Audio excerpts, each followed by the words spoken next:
Personne n'est investi, mais tout le monde se dit investi. Est-ce qu'il manque, selon vous, plus de protection pour les Martiniquais? Est-ce qu'il manque aussi cette citoyenneté, cette solidarité citoyenne pour aller défendre les intérêts des personnes, en tout cas, qui souffrent d'injustice, qui dénoncent cette injustice et qui ne sont pas suffisamment entendues par les autorités? Alors, c'est une de mes motivations principales pour m'être présentée aux élections législatives.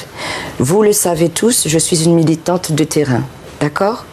Je trouve intolérable qu'avec toutes ces difficultés que rencontrent nos populations, avec des députés, des sénateurs, des élus de proximité, que ce soit à nous, population civile, qu'aujourd'hui la population ait envie de se plaindre.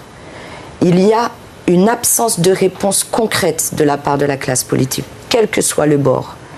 Et cela retombe dans la population civile, et la population civile qui n'a aucune autre arme que la désobéissance civile pour dénoncer, nous nous retrouvons face aux tribunaux pour défendre nos concitoyens.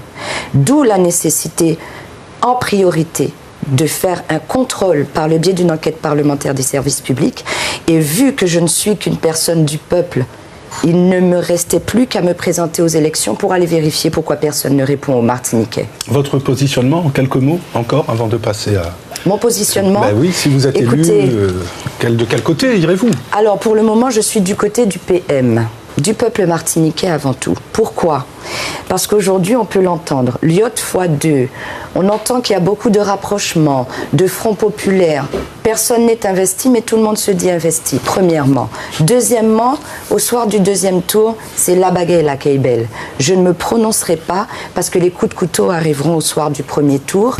Et donc, je préfère rester sans étiquette et garder intact mon temps de parole pour plutôt m'adresser au peuple et avec mes propositions de préférence.